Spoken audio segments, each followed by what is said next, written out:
morning, YouTube. It's Saturday morning and I want to make a quick video because I've been a bit busy doing other stuff.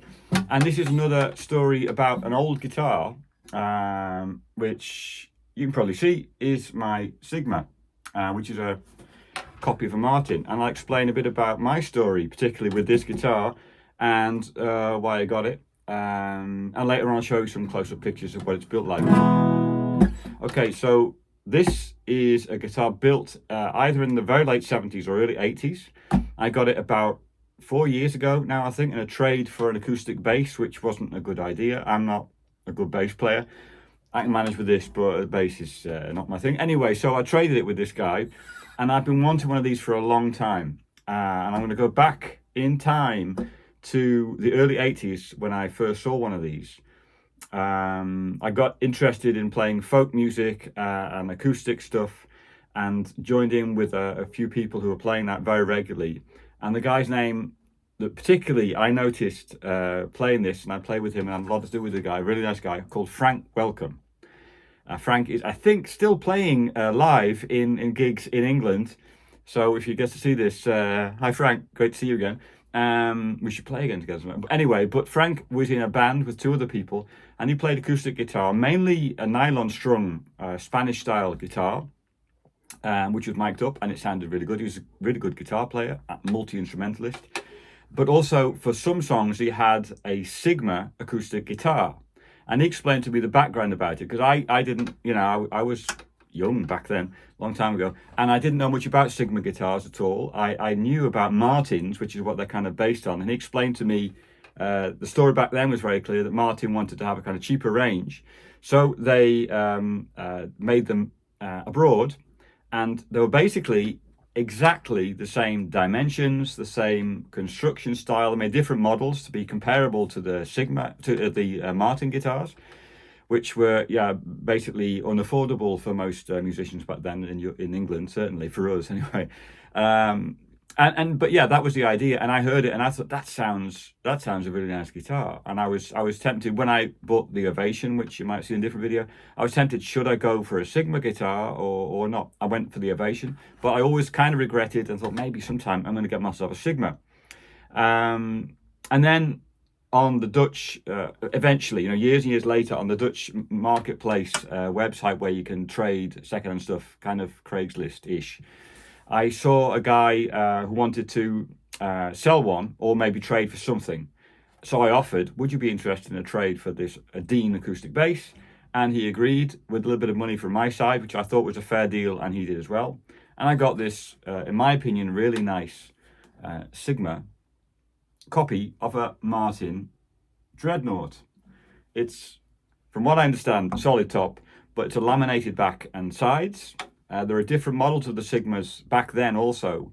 So some of the old ones have got solid back and sides as well. Some of them got a laminated top.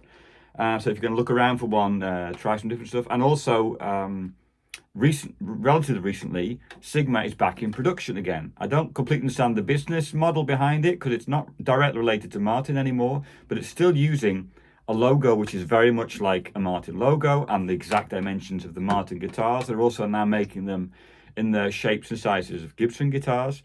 And I've tried a couple of these new Sigmas. They're very good.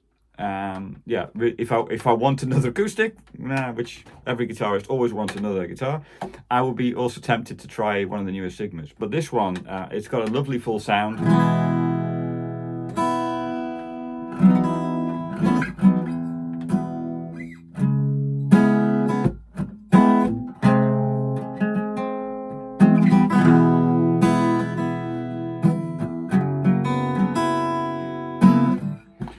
Anyway, it's a really nice guitar.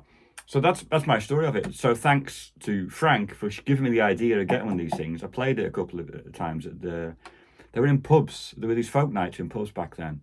I haven't seen much like that comparable to the jam sessions going on around here. So maybe I should find one because they were always fun, very very accessible, and you could just join in basically.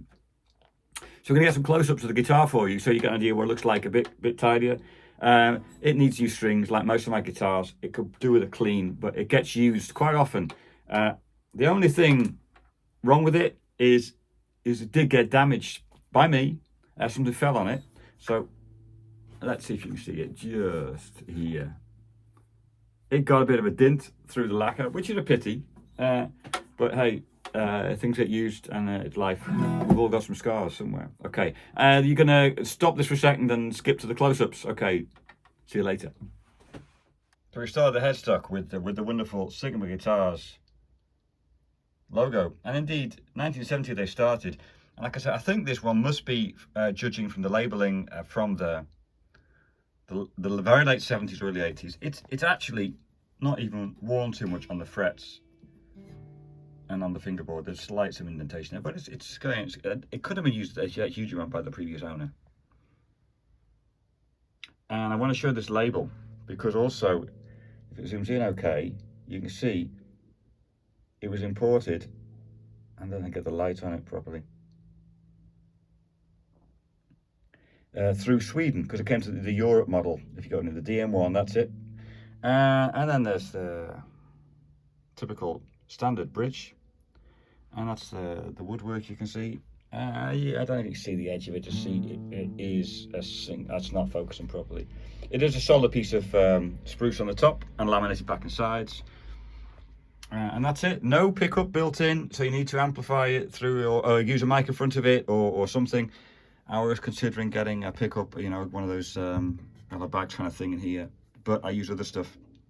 So that's the guitar. Oh, I've got nothing to show you. Hang on a second.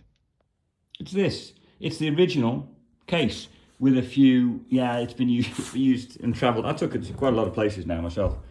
And I've been told that when it was delivered, it actually came originally in this piece of bag. So I decided to leave it in there, a bit of cushioning anyway, and you get this lovely pocket. It's starting to fall apart a bit, but it works fine with the original Allen key and a spare peg for the bridge. That's the original case as well. It's always nice to see that too.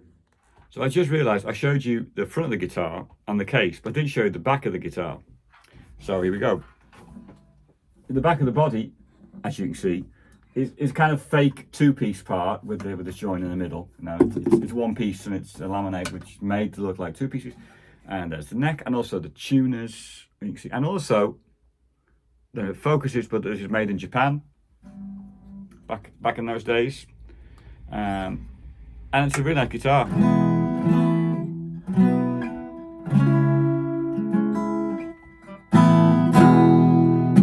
If you were looking out for one of these things, I recommend them certainly. Also the new ones. I tried the new one, a couple of the new ones, and really impressive guitars.